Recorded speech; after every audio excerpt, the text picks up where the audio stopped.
آمين. الحمد لله رب العالمين حمدا يوافي نعمه وكافي مزيدا واعف عنا يا كريم يا رحيم يا الله. اللهم أنت السلام ومنك السلام ويرجي والسلام وحينا بعد دخلنا دار السلام وتبارك يا ذا الجلال والإكرام. اللهم صل على رسولك سيدنا وشفينا ومولانا محمد وبارك وسلم عليه. اللهم اغفر لنا ذنوبنا وخطايانا كلها يا رب العالمين. ربنا عليك توكلنا وإليك أنبنا وإليك المصير. கிருபை ரஹ்மானே யா அல்லாஹ் எங்களுடைய பாவங்களை எல்லாம் மறைத்து மன்னித்தார் புரிவாயாக. எங்கள் உஸ்தாதுமார் மனைவி மக்கள் பாவங்களை எல்லாம் மறைத்து மன்னித்தார் புரிவாயாக. இந்த மஹல்லாவாசல் அனைவருடைய பாவங்களும் யா அல்லாஹ் மறைத்து மன்னித்தார் புரிவாயாக. யா அல்லாஹ் உன்னுடைய மஸ்ஜிதுகளை யா அல்லாஹ் இதுவரையும் யா அல்லாஹ் தொழுது யாசின் ஓதி யா அல்லாஹ் பயானை கேட்டு திக்ரு செய்துவிட்டு இருகரம் ஏந்தி யா அல்லாஹ் நாங்கள் பிரார்த்தனை செய்கிற இந்த பிரார்த்தனை அத்தனை பேர் பிரார்த்தனையும் கபல் செய்து கொள்வாயாக. யா அல்லாஹ் மஹ்ரிபி பிறகு யாசின் ஓதப்பட்ட யா அல்லாஹ் 3 யாசினை கபூல் செய்து கொள்வாயாக. எங்கள் அனைவருக்கும் நீடித்த ஆயுளை தந்தர் புரிவாயாக. அந்த நீடித்த ஆயுளை யா அல்லாஹ் கடைசி வரையும் யா அல்லாஹ் சுகத்தோடு வாழ்ந்து யா அல்லாஹ் ஐவேளை தொழுகை யா அல்லாஹ் இமாம் ஜமாத்தோடு தொழுது யா அல்லாஹ் உனக்கு பொருத்தமான வாழ்க்கை வாழ்கின்ற தௌஃபீக்கை தந்தர் புரிவாயாக. எங்கள் அனைவர்களுக்கும் யா அல்லாஹ் ரிஸ்க் ஹலாலான ரிஸ்க்குகளை எங்களுக்கு தந்தர் புரிவாயாக. யா அல்லாஹ் எல்லாவற்றுக்கும் பலா முசீபத்துகள் துன்பங்கள் துயரங்களை விட்டும் யா அல்லாஹ் எங்கள் அனைவரும் மன்னித்து காப்பாற்றார் புரிவாயாக. எங்கள் அனைவருடைய பாவங்களை மறைத்து மன்னித்தார் புரிவாயாக. எங்கள் மூதாதைகள் யாரெல்லாம் மரணித்த ரஹ்மானே யா அல்லாஹ் அன்னாருடைய பாவங்கள் எல்லாம் மன்னிக்கப்பட்டு யா அல்லாஹ் சொர்க்கத்துக்கு சொந்தக்காரராக ஆக்கி தந்தார் புரிவாயாக.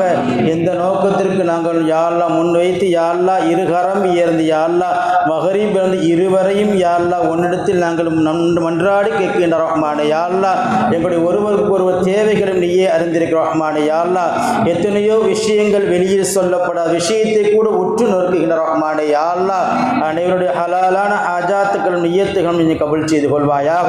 பெருமானா ஸல்லல்லாஹு அலைஹி வஸல்லம் வாழுகின்ற காலத்தில் யா அல்லாஹ் உன் புறத்தை எதையெல்லாம் தன் வாழ்க்கையில் பெற்றுக்கொண்டார்கள் அப்படிப்பட்ட எல்லா விதமான பரக்காத்துகளும் யா அல்லாஹ் சரீர சுகத்தையும் யா அல்லாஹ் குன்றில்லா நலங்களையும் குறைவில்லாத செல்வங்களையும் அனைவருக்கும் தந்தர் புரிவாயாக. பெருமானா ஸல்லல்லாஹு அலைஹி வஸல்லம் எதை விட்டும் உன்னிடத்தில் பாதுகாப்பு பெற்றுக் கொண்டார்களோ அப்படிப்பட்ட எல்லா விதமான தீங்களை விட்டும் யா அல்லாஹ் கெடுதி விட்டும் யா அல்லாஹ் சூழ்ச்சி விட்டும் யா அல்லாஹ் ஷைத்தானு தீங்களை விட்டும் யா அல்லாஹ் எங்கள் அனைவரையும் காப்பாற்ற அறிவுரிவாயாக. எல்லாவற்றுக்கும் ரஹ்மானே யா அல்லாஹ் எத்தனையோ ஒரு குழந்தை இல்லாதவர்களாக இருக்கிற ரஹ்மானே யா அல்லாஹ் இந்த புனிதமான ஷபே பராத்தில் இரவை முரட்டு கேட்கின்ற ரஹ்மானே யா அல்லாஹ் குழந்தை பாக்கியத்தை தந்தர் புரிவாயாக. எத்தனையோ ஜோடி பொருத்தங்கள் இல்லாமல் யா அல்லாஹ் அமைந்து கொண்டிருக்கிற ரஹ்மானே யா அல்லாஹ் இருவருக்கும் ஜோடி பொருத்தத்தை தந்து யா அல்லாஹ் திருமணம் முடித்து கொண்டு தௌஃபீக்கை நீ தந்தர் புரிவாயாக. யா அல்லாஹ் எத்தனையவர்கள் வியாபாரத்தில் கஷ்டத்தில் இருக்கிற ரஹ்மானே யா அல்லாஹ் இந்த புனிதமான இரவின் பொருட்டாலும் யா அல்லாஹ் அவர் செய்கின்ற எல்லா விதமான தொழில்துறைகளை பரக்கத்தையும் அபிவிருத்தியும் விசாலங்கள் தந்தர் புரிவாயாக. எப்படி நாங்கள் ஷபே பராத்தில் இரவில் ஒன்று கூடியிருக்கின்றோமோ யா அல்லாஹ் இதே போன்று பல ஆண்டுகள் ஒன்று கூடி யா அல்லாஹ் வரக்கூடிய ரமலானில் யா அல்லாஹ் நின்று வணங்கி யா அல்லாஹ் அதிகமான அமல் செய்கின்ற தௌஃபீக்கை தந்தர் புரிவாயாக. குர்ஆன் அதிகமாக ஓதுகின்ற பட்டியல் எங்களை சேர்த்து விடுவாயாக. ஜகாத்து கணக்கிட்டு முறைகளை கொடுக்குகின்ற தௌஃபீக்கை தந்தர் புரிவாயாக. சதக்காக்களை கொடுக்கின்ற தௌஃபீக்கை எங்களுக்கு தந்தர் புரிவாயாக. எல்லாவற்றுக்கும் ரஹ்மானே யா அல்லாஹ் முழுமையான ரமலான் பெறுகின்ற கூலியை எங்களுக்கு அனைவருக்கும் தந்தர் புரிவாயாக. எல்லாவற்றுக்கும் ரஹ்மானே யா அல்லாஹ் ஒரு முறையாதும் பல முறையாதும் உன்னுடைய காபாவை கண்டு கழிச்சு கொண்டு நசீபை யா அல்லாஹ் யாவருக்கும் தந்தர் புரிவாயாக. பெருமானா ஸல்லல்லாஹு அலைஹி வஸல்லம் நனவுலையும் கனவுலையும் தரிசித்து யா அல்லாஹ் மதீனாவுக்கு சென்று யா அல்லாஹ் சலாம் சொல்லி பதில் சலாம் பெறுகின்ற கூட்டத்தில் எங்கள் யாவருக்கும் தந்தர் புரிவாயாக. திடீர்னு வரக்கூடிய மரணங்களை விட்டும் கொடூரமான நோய்கள் அண்டுவதை விட்டும் யா அல்லாஹ் எங்கள் அனைவரும் காப்பாற்றி அறிவுரிவாயாக. இஸ்லாத்தை ஏற்றுக்கொண்ட ஒரே ஒரு காரணத்திற்காக எத்தனை நாடுகள் யா அல்லாஹ் சிதைக்கப்படுகிற ரஹ்மானே யா அல்லாஹ் துன்புறுத்தப்படுகிற ரஹ்மானே யா அல்லாஹ் குறிப்பாக யா அல்லாஹ் பலஸ்தீன் மக்களுக்கு நீ உதவி செய்வாயாக. யா அல்லாஹ் எத்தனையோ மக்கள்கள் பச்சடம் குழந்தைகளோடு யா அல்லாஹ் மரணித்திருக்கிற ரஹ்மானே யா அல்லாஹ், மூதாட்டிகள் மரணித்திருக்கிற ரஹ்மானே யா அல்லாஹ், இளைஞரை கொல்லப்பட்டிருக்கிற ரஹ்மானே யா அல்லாஹ், அனைவர்களும் ஷஹீதோட அந்தஸ்து தருவாயாக. கடைசி வரை ஈமானோடு வாழுகின்ற தௌஃபீக் அந்த மக்களுக்கும் எங்களுக்கும் தந்தர் புரிவாயாக. இன்னும் மற்ற நாடுகள் யா அல்லாஹ் சுதந்திரமாக வாழ முடியாத ஒரு சூழ்நிலை இருக்கிற ரஹ்மானே யா அல்லாஹ், அந்த சூழ்நிலையிலிருந்து எங்களுக்கு நீ காப்பாற்றி தந்தர் புரிவாயாக. எல்லாவற்றுக்கும் ரஹ்மானே யா அல்லாஹ் உன் உதவி எப்பொழுதும் எங்களுக்கு கிடைக்க செய்வாயாக. இறை எச்சத்தோடு வாழுகின்ற தௌஃபீக்கை தருவாயாக. நீ பார்க்குகின்ற உணர்வோடு எங்கள் வாழச் செய்வாயாக. எந்த சூழ்நிலையிலும் யா அல்லாஹ் உன்னை பார்க்குகில்லாத உன்னை பார்த்து கொண்டிருக்கிற உணர்வோடு வாழச் செய்து விடுவாயாக. நாங்கள் மறைமுகமாக செய்தாலும் யா அல்லாஹ், பகிரங்கமாக செய்தாலும் யா அல்லாஹ், ரகசியமாக செய்தாலும் ரஹ்மானே யா அல்லாஹ், பிறர் மூலமாக தவறு அளிக்கப்பட்டாலும் யா அல்லாஹ், நீங்கள் பார்க்குகின்ற உணர்வோடு எங்கள் வாழச் செய்வாயாக. இது போன்ற கெட்ட எண்ணங்களை செல்வதை விட்டும் எங்கள் அனைவரும் காப்பாற்றுவாயாக. நன்மையான செய்கின்ற விஷயத்தில் கூட்டாக இருந்து நல்ல வணக்கங்களை செய்கின்ற தௌஃபீக்கை யா அல்லாஹ் கடைசி வரை எங்களுக்கு தந்தர் புரிவாயாக. எப்படி ஒன்று கூடியிருக்கிற ரஹ்மான் இதே போன்று யா அல்லாஹ் நாளை மறுமை நாளைகளை யா அல்லாஹ் உன் லிகாவை சந்தித்து யா அல்லாஹ் பரவிஷ்டமாக பார்த்து யா அல்லாஹ் ஜன்னத்துல் ஃபிர்தௌஸ் என்ற சுருக்கத்தில் யா அல்லாஹ் பெருமானாரோடு நுழைகின்ற பாக்கியத்தை யா அல்லாஹ் எங்களை யாவருக்கும் தந்தர் புரிவாயாக. அந்த தாகத்தோடு இருக்குகின்ற பொழுது யா அல்லாஹ் பெருமானார் ஸல்லல்லாஹு அலைஹி வஸல்லம் தன் முபாரக்கான ஹவுதுல் கௌசர் என்ற தண்ணீரை பருந்துகின்ற பாக்கியத்தை யா அல்லாஹ் யாவருக்கும் தந்தர் புரிவாயாக. கடைசி முச்சு லா இலாஹ இல்லல்லாஹ் முஹம்மது ரசூலுல்லாஹ் என்ற திருக்கலிமாவில் சொல்லி மரணிக்கின்ற பாக்கியத்தை யா அல்லாஹ் எங்கள் யாவருக்கும் தந்தர் புரிவாயாக. ரப்பனா அலைக தவக்கல்னா வ இலைக அனபனா வ இலைகல் மஸீர். ربنا آتنا في الدنيا حسنة وفي الآخرة حسنة وقنا عذاب النار. آمين. سبحان ربك رب العزة عما يصفون وسلام على المرسلين والحمد لله رب العالمين. صلى الله على محمد صلى الله عليه وسلم. صلى الله على محمد صلى الله عليه وسلم. صلى الله على محمد يا ربي صل وسلم. السلام عليكم.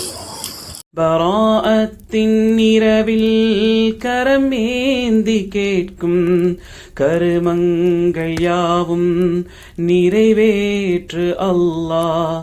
உளம் வாடுகின்றோம் உனை தேடுகின்றோம் திருக்காட்சி தரவே திரை நீக்கு அல்லாஹ்.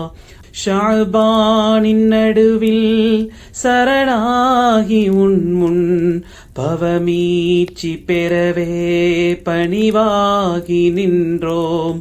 பரிதாபம் நீக்கு பிழையாவும் போக்கு பிணி தீர்த்து காக்கும் கனிவாளன் அல்லாஹ்.